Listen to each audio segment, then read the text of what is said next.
नमः शिवाय गुरुदेव। गुरुदेव, आपने क्रिस्टल के बारे में बहुत सारे प्रयोग हमें बताए हैं। पूजा पाठ के श्री विग्रह और पहने जाने वाली मालाओं के अलावा भी क्या क्रिस्टल के कुछ और भी उपयोग होते हैं गुरुदेव? कृपया मार्गदर्शन करें।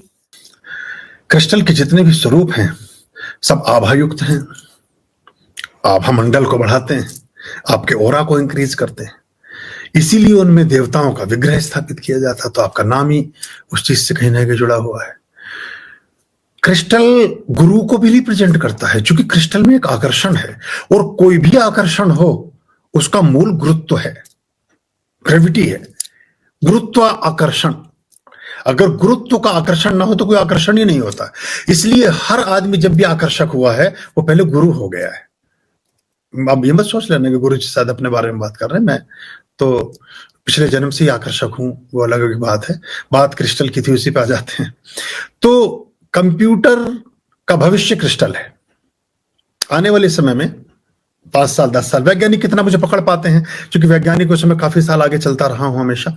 कंप्यूटर की प्लेट पे ही कंप्यूटर की जो मतलब क्रिस्टल की जो प्लेट होगी वही कंप्यूटर का एक डैशबोर्ड होगा, वही कंप्यूटर का एक स्लाइड होगी, कंप्यूटर का कीबोर्ड होगा। क्योंकि हम क्रिस्टल की ताकत को भी पहचान नहीं सकते। बहुत छोटी सी चिप से मोबाइल और आपके डिवाइसेस काम कर रही हैं। जिस दिन हम पूरी तरह से जो उसका विकृत सिलिकॉन का एक स्वरूप था उससे जीवित पत्थर तक की यात्रा करेंगे, तो इस चमकदार परिवर्तन के बहुत सारे वर्तुल आपको दृष्टिगोचर होंगे। और अगला जो युग है वो सोल्डर युग नहीं होगा, वो कंप्यूटिंग का युग जो है वो क्रिस्टल कंप्यूटिंग का युग होगा। वो ध्वनि और प्रकाश से उकेरा जाएगा, जिसको अभी इटली के वैज्ञानिकों ने अभी प्रकाश का संश्लेषणात्मक प्रक्रिया करके प्रकाश को संयोजित कर लिया है, और उस ऊर्जा को, सूर्य की रश्मियों को एक ठोस पदार्थ में उस बदल कर रख दिया है। वो क्रिस्टल ही तो बना है। और वो एक ऐसा प्रयोग है जो हजारों वर्ष पूर्व हमारे शास्त्रों में लिखा जा चुका है, क्योंकि जर्मनी फ्रैंकफर्ट में वेद पढ़ाए जा रहे हैं, वहां के मंडलों पर काम चल रहा है, तो लोग उसके गहनतम, उसकी जड़ तक जा रहे हैं। तो ये जो क्रिस्टल है, ये मणि विज्ञान है, ये हमारे शास्त्रों से, वेदास से तो आया है। ओम अग्नि मीड़े पुरोहितम यज्ञस्व देव मृत्यु यजम होतारम रत्न धातम। जब रत्न की बात हो रही है, पहला वेद ऋग्वेद का 80,000 वर्ष पहले। अब सोच लीजिए, उसके बारे में चर्चा हो गई है, लेकिन मनुष्य की इतनी क्षमता होती नहीं। तो क्रिस्टल, जितने हमारे यहाँ बाण चलते थे, उन बाणों का जो अगला फलक था वो क्रिस्टल से ही बनता था। अगर क्रिस्टल में वैदुर्य बनी है तो कुछ और काम करता था, अगर क्रिस्टल का अगला सिरा रूबी का है तो कुछ और काम करता था। अगर आपको किसी युद्ध स्थल पर गए हुए हैं सैनिक, और वहां उनको किसी विषैले जानवर ने काट लिया, बिच्छू ने काट लिया, सांप ने काट लिया, जंगलों में लड़ाइयां होती थी, वो घर में बैठ के तो लड़ाई होती नहीं थी, तो वो पन्ने के फलक से जब उसको टच करते थे घाव को, तो उसका जहर खत्म हो जाता था। तो ऐसे जब मोती कुछ पर्टिकुलर दर्द पर रगड़ा जाता था तो दर्द खत्म हो जाता था। ऐसे हमारे यहाँ बहुत सारा जो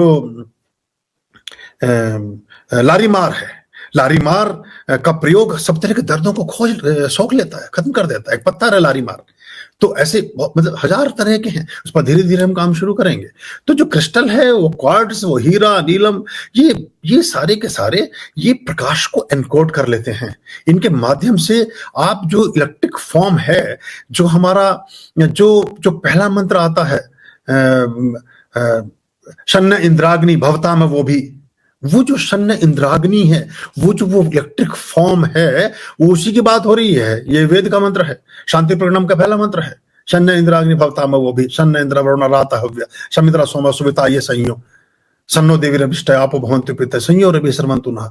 ये सारे मंत्रों में जिस ताकत की, जिस शक्ति की बात हम कर रहे हैं, वो सारी की सारी शक्तियां ब्रह्मांड में आविर्भूत अलग अलग तरह के पदार्थों के साथ कहीं ना कहीं जुड़ी हुई हैं। तो जो संरचित प्रकाश है वो एनकोड किया जा सकता है।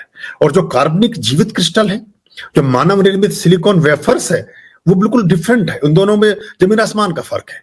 जो ultra fast femtosecond laser का प्रयोग करके जो प्रोग्रामिंग कर रहे हैं, ये वो प्रकाश का एक विस्फोट है जिससे 3D जाली को डेटा में अंकित किया जाता है। और ये जो स्पंदन है ये सूक्ष्म पैटर्न बनाते हैं, जैसे हम ऑप्टिकल मार्ग बोलते हैं, ऑप्टिकल रोड जिसका एक कहा गया, सिलिकॉन वैली जिसकी हम बात करते हैं अमेरिका में जो है, जहां से सारा ये IT का विज्ञान चल रहा है।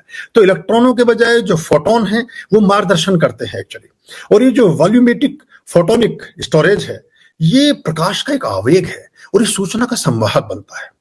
तो ये जो क्रिस्टलीय मैट्रिसेस है ये हमारे अंगूठे से भी बड़े शर्ट में ये टेराबाइट से स्टोर कर सकते हैं। मतलब आप सोचिए कि इतना छोटा सा चिप, और वो करेगा कितना कि जैसे एक नगर निगम में रखी हुई 10 लाख फाइल्स उसमें की जा सकती हैं कवर। और ऐसे ही ये जो अंगूठे पर आपके निशान हैं ये आपके पूरे, अगर इनको पढ़ना आ जाए कभी, इन थंब इंप्रेशंस को पढ़ना आ जाए कभी, तो आपके सारे जीवन जन्मों की कुंजी को बांचा जा सकता है। आप क्या बने। ऐसे एक व्यक्ति से मैं मिला था कि जो सिर्फ अंगूठे के इतने बड़े आकार से, आपके किसी भी व्यक्ति के अंगूठे का इतना बड़ा उसे हिस्सा नाप कर दे दीजिए, पूरे वस्त्र सिल कर देगा और बिल्कुल एक्यूरेट देगा। एक भी इंच का किसी चीज में फिटिंग उससे शानदार हो नहीं सकती। एक मैंने ही उससे बनवा के देखा था, उसने कहा कि इससे हम पूरा आकार लगाते हैं, क्योंकि इस आकार से पूरी बॉडी का निश्चय होता है कि कितनी शरीर की लंबाई है, कितनी चौड़ाई है, कितने कंधे होंगे, कितने हाथ होंगे, कितने सारी चीजें जो उसमें एक टेलर को या दर्जी को जरूरत पड़ती होगी। तो ये जो बिना जो फोटोनिक लॉजिक है उसमें तारों और गर्मी के जो नुकसान होते हैं जिससे हमारे डाटा और चीजें इफेक्टेड होती हैं, उससे बच करके भी आप प्रसंस्करण कर सकते हैं। आप क्रिस्टल कंप्यूटिंग में बहुत अच्छे ढंग से गतिमान होकर के काम कर सकते हैं, क्योंकि क्रिस्टल को प्रोग्राम नहीं किया जाता, उनके साथ तालमेल बैठाया जाता है। तो जो तरंगे हैं वो आंतरिक हार्मोनिक्स पैदा करती हैं, और जब वो अनुवाद के आकार में चलती है तो वो डेटा के रूप में एक गीत बन जाता है प्रकृति का। तो हमारे जो उपकरण विकसित हो रहे हैं वो सब क्रिस्टल की ही गति से होते हैं या सूक्ष्मतम धातुओं की वजह से चलते हैं। तो जो द ल्यूमिनरीज हैं वो हमें एक पत्थर जो है वो फिर से तारा बनता है और तारा फिर से पत्थर बन जाता है। इसको हम जो हमारे पृथ्वी पर उल्कापिंड गिरते हैं वो सारे के सारे एक मेमोरी को लेकर चल रहे हैं। और आपको जान के आश्चर्य होगा कि जैसे हमारे यहाँ मगरमच्छ है, जैसे हमारे यहाँ ऑक्टोपस है, ऑक्टोपस पृथ्वी का जीव नहीं है।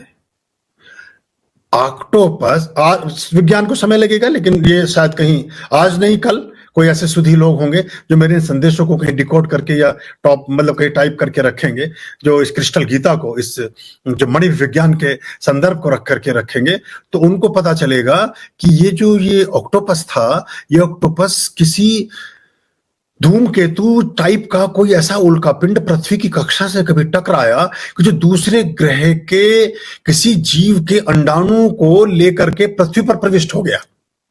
और यहां जब वो समुद्र में आकर गिरा, धरती पर आकर के उसका संश्लेषणात्मक प्रक्रिया हुई धूप से, तो वो ऑक्टोपस नीले रंग का होता है। उसका खून, पृथ्वी के जीव का खून नीले रंग का हो ही नहीं सकता है। तो ये ऐसे उसकी जो अष्टभुजाएं हैं, और एक भुजा को आप काट दें तो दूसरी भुजा काम करने लगती है, दूसरी भुजा उगाती है। उसके बहुत सारी आंखें हैं, बहुत सारे हाथ हैं, बहुत सारी ग्रंथियां हैं, और सभी ग्रंथियां एक जैसे काम करती हैं। लगभग 46 ब्रेन होते हैं एक ऑक्टोपस के। तो एक ब्रेन का वो एक साथ 46 तरह से सोच सकता है, 46 टाइप्स में चीजों को कैलकुलेट कर सकता है। इसीलिए एक ब्रेन कुछ कैलकुलेट कर रहा होता है और दूसरा ब्रेन उसकी बॉडी के रंग को बदल देता है। और कैसे रंग को बदलता है? वैसे रंग को जैसे पत्थर की शिला के आसपास वो शरण लिए हुए होता है, जिस तरह के समुद्री तल में वो विचरण कर रहा होता है। रेत के पास जा रहा है तो रेत जैसा, शैवाल के पास जा रहा है तो शैवाल जैसा, मूंगे के पास जा रहा है तो मूंगे जैसे रंग का, पत्थर के पास बैठा है तो बिल्कुल ब्लैकिश या ग्रीनिश पत्थर जैसा। ये विशेषता उसके अंदर है। ऐसे और भी कई जीव हैं जो हमारे पृथ्वी के जीव नहीं। तो ये इस तरह से जो मणि विज्ञान है वो काम करता है। तो इसकी अभी बहुत और छोर है, लेकिन बहुत जल्दी 5 या 10 वर्ष शायद वैज्ञानिकों को लगेगा मेरी बात समझने में, पर इस बीच में ये कर देंगे ऐसा काम। एक छोटी सी प्लेट मिला करेगी आपको जिस पर कुछ भी नहीं होगा, और सब धूप में रखेंगे, किसी बिजली की जरूरत नहीं होगी, और उस पर कुछ करेंगे और कुछ चीजें काम करना शुरू कर देंगी। तो ऐसा करके चीजें आपको देखने को मिलेंगी, जल्दी ही पता चल जाएगा। हमारे बच्चे, आप भी इसके साक्षी बनेंगे कि ये जो बात मैं आपको बोल रहा हूं। खुश रहिए।